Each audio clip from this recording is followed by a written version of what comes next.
From Software have had a design brief, and they're sticking to it. From demons to the dark, from blood to Sekiro, the masochistic punishment remains in Elden Ring.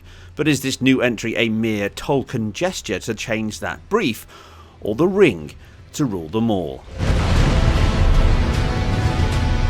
Now, dad joke intro aside, Elden Ring launches this week across last generation PC and now gen consoles, and today we get to suffer for the plight of all you tarnished souls to bring vital details on the Series X, the PlayStation 5 and the Series S. Now, if you need to know how this game plays out, where have you been for the past 15 or so years? Suffice to say, the game remains true to the core aspects of From Software, with bonfires now being sites of grace and everything that moves able to kill you within an instant.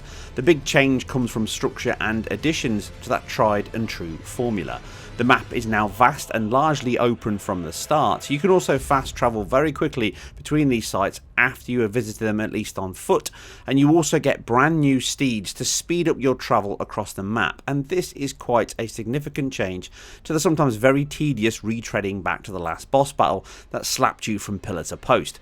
These are both a gameplay and technical update that means loading, travel and streaming are now much heavier on the engine and hardware, giving us more to discuss later in the review. Another big update, again technical and visual this time, is a dynamic weather system, and time of day has now been added into the game. This does remove the feeling you are just stuck in a Groundhog Day battle in limbo within each of these battles. Sunrise adds a lovely red tint, broad daylight helps see much further, and darkness emphasises the burning torches and the sheer horror you face. Sun, rain and strong winds with fog also really enhance the visual quality and variety you will face. This adds more load on the engine, as now textures and lighting cannot be baked, with shadow maps shifting, stretching and changing the dynamic of the scene. I appreciated the effort here, and although not a revolution by any means in gaming, this is a vast step forward for From, and means that Elden Ring is the most technically forward-looking title that they have made, really building on all those previous elements with clear Bloodborne and Sekiro influences creeping in, not least of which include stealth options, your very own horse and a jump button. The sky really is the limit with this one.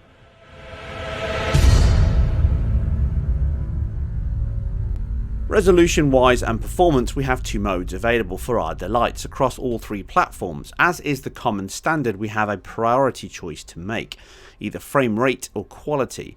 This predominantly boils down to resolution sacrifices on each console. LOD, foliage, ambient occlusion, etc.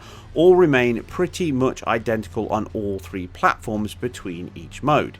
The only exception is shadow resolution, and possibly filtering is higher on the Series X and PS5 over Series S, and it's higher in the quality mode than it is in the frame rate mode. Now, prior to the day one patch being released, version 1.02, only the PlayStation 5 had per object motion blur and camera radial blur, but it's now been restored in the Series X and the Series S in frame rate mode. It was already there in quality mode, and likely a quick win for performance reasons, but they've obviously optimized the Xbox versions now and put that back in, and obviously improved performance ever so slightly, which I'll get to at the end of the video. So you'll see some shots here that were captured before that was applied, but the later performance capture is showing that with it applied in both the performance mode and obviously the quality mode. The resolution differences between the two do stand out though. Now let's go from the top down. In quality mode, both the PS5 and the Series X target a fixed resolution from all my counts of 3840 by 2160, and this is much cleaner and sharper on all the thin subpixel and thus high frequency elements of the screen. From foliage, specular highlights, particles and texture details, ultimately presenting the game in the very best light possible, and without any overtly intrusive TAA solution, it can be pin sharp at certain times of day to enable those texture details to stand out. It's still a very noisy image though. They use chromatic aberration at the edge of the screen, lots of motion blur when you're moving around, and generally the sub-pixel element does dither and shimmer quite a lot, which causes some movement in sub-pixel elements and foliage. There are other elements in terms of shadow maps shimmering around and lots of foliage popping in as you walk through the world. At some points it can be quite drastic as things can move in and out. Now the quality mode is much better and cleaner, although it still has some shimmering, but it's very minor, and the frame rate mode in certainly the PS5 and the Series X case does have a reduction to image quality that is very apparent, and it can emphasize that shimmering movement and reduce the texture details. But once you're in action, and again because of that motion blur, it doesn't really make make a huge amount of difference to a title like this, where the art and assets aren't designed around pin-sharp accuracy.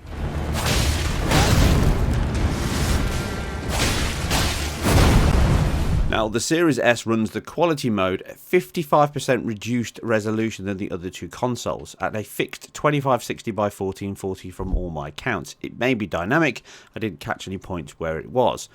Now, the frame rate mode changes this to a definite dynamic solution, and now with the Series S topping out at 2560 by 1440, so long as you're looking at the sky, but in action it's often 2080 by 1170 or even 1080p, and at points, quite often in heavy battles, just under a low point of 1792 by 1008, giving us a 51% scaling factor from that 1440p target. The impact to image quality is pretty large on a 4K screen. It can come at the cost of clarity and motion that for me is not worth that balance from a personal perspective, but more on that shortly. The PlayStation 5 and Series X both appear to have an identical resolution target. Skywards, we see 3840 by 2160, and then in action a low of 2688 by 1512 on both. However, the PlayStation 5 is often higher than the Series X, with this shot being at that lower 1512p on Series X here, and it's 1620p on the PlayStation 5. This is potentially a reason why the performance is much closer post-patch, meaning we see a circa 12 to 15% gain to the PS5 in some sections where heavy foliage overdraw and shadow maps are in play. But in reality though, this delta is academic, as those resolutions, even when zoomed in, barely make it perceptible, and certainly not in action. The lack of per object motion blur would have stood out even more, but it's now been restored in this patched version, although it can sometimes be disabled even on the Series X when you're moving around. It definitely has some kind of issue in there, or maybe it's dynamic, I don't know, but sometimes you can see it and sometimes you can't. The results are a game that can look softer and more noisy in this mode, as it rarely hits 4K on both machines unless the on-screen action is very light.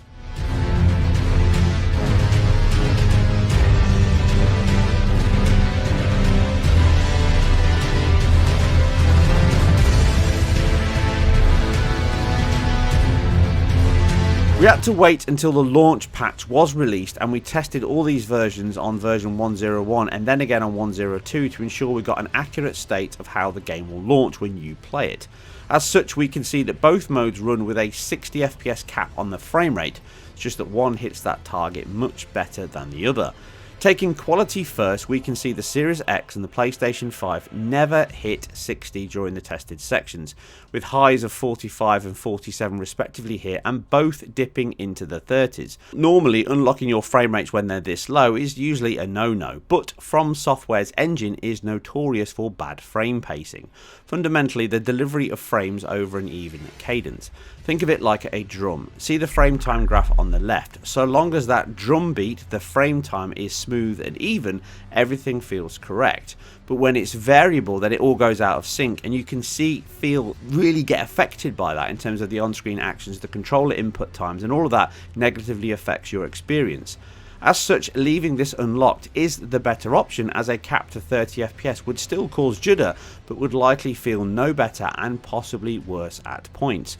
As such, this mode is really a 30 FPS mode, but left to run at 16 millisecond frame times to ease memory budget and frame buffer flips, which could be anywhere between 16 and 66 milliseconds. Series S is identical, but of course worse. The quality mode only hits low 40s now, when screen view is at a bare minimum. Most of the time it is 32 or lower, and can drop sub 30 FPS even with the latest patch applied in the frame rate mode. Again, the impact here is a 30 FPS game most of the time, but due to the freedom of frame rates, we actually get a better presentation in this mode than if it was capped to 30, I would suspect. As such, it makes sense why they have done such a thing. The frame rate mode does improve here by 45% give or take, enabling 60 FPS to be hit. Sadly though, it's rarely here and can still drop sub 30 FPS even at sub 1080p. The like-for-like examples here show what this means for image quality and frame times. The main choice here comes down to your screen. If you've got a 1080p one, then the resolution cost is lower and thus the increase to game fluidity is welcome and might be worthwhile.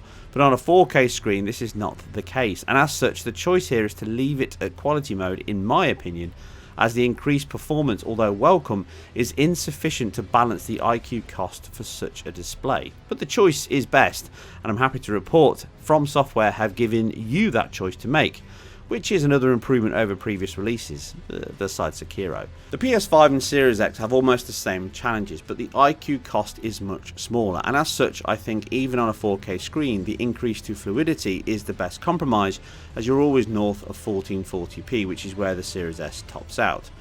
What we do see though is performance gains to the PS5. Again, not 100% like for like, but we can see 4 to 7 FPS at best, some 13 to 20% in quality mode over the Series X, even with the latest patches applied.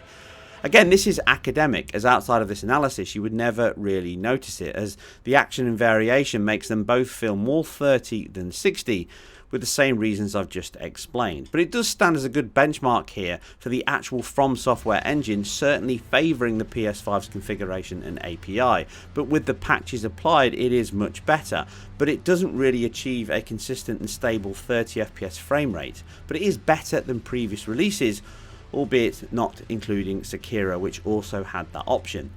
The frame rate mode does do a better job though, with the sacrifices just explained to hit that higher ceiling. However, neither are close to being locked, and again can dip back into the high or even low 30s from my tests. Due to the resolution scaling here being an additional factor, we also see some higher deltas in those frame rates, sometimes 10 to 15 FPS at the very heaviest fill rate bound sections, but at others it can be literally 1 to 2 FPS, leaving us with a small but clear gain for the PS5 over the Series X, which again aligns with the results we saw in quality mode even post that day one patch. This does leave the PS5 performing better than the other consoles, but not by a huge level, and I doubt anyone would really spot the difference aside this kind of deep analysis, but it's still something to note if you have both consoles to play it on. Cutscenes can again be some of the most impactful in terms of performance, but as a passive experience that's not really an issue.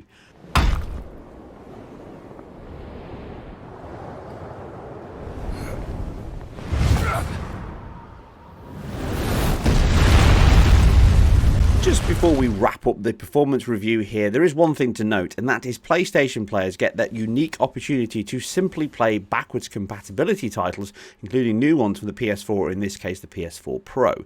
That means if these frame dips, and they are pretty persistent, you will feel them throughout the title no matter which version you play. There is one unique option that's simple for PlayStation 5 players, and that is simply download the PS4 version that gives you access to the PlayStation 4 Pro version, which runs at a 3200 by 1800 resolution, but it means you get absolutely no dips in my tested sections here, fully locked 60 FPS with no issues. There are other caveats with that version which I'll cover in the next video, but overall if you do want to have the most solid performing version, and that includes the PC, and I'll cover that in the next video as well, then certainly try this, as I think you'll find it a benefit if you are susceptible to frame dips, and let's be honest, From Software are well known for it throughout their history.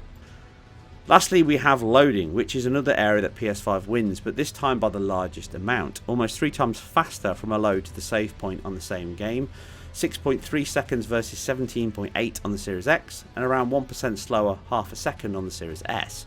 For a game like this, that is very welcome, as you will be able to die even more in the same time on the PlayStation 5, and how is that not a win?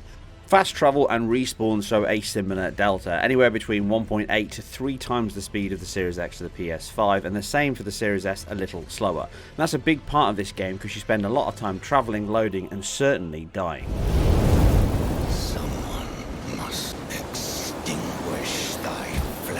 This is another classic entry in that Souls Death Punishment series that From Software are synonymous with. It does push improvements in model quality, scene density, lighting effects and more, but largely these may seem cosmetic, but they do add to the enjoyment and improve the variety the game offers. It's certainly not a groundbreaking revolution in terms of technical development and asset quality. Even PBR materials are of a similar level that we saw in Sekiro. It is definitely, from a technical perspective, up with the best the team have made. There are some bugs, shadow map flickering, pop-in and other issues. It's still an atmospheric and well-designed, art-driven title. The Series S does lose out on such heavy GPU title as this, and basic LOD culling is a key area the engine could definitely improve on, with buildings staying visible from miles out. There are half-rate animations that still crop up, and overall the performance, even with 2 modes, never hits a stable level both at 30 and 60 that should be expected even from Software. If you have the choice, the PS5 is the better one all round in all modes and all areas, but Series X still offers a welcome boost over the previous generation and is never that far away from the PS5 to cause great concern. Fundamentally, if you played Dark Souls and such back in the PS360 days, then this is a silky smooth affair. You could say it's one to die for. Anyway, that's the end of another technical deep dive into games, technology and all things game related, but remember, keep it IGN for much more, and I'll catch you on the next one.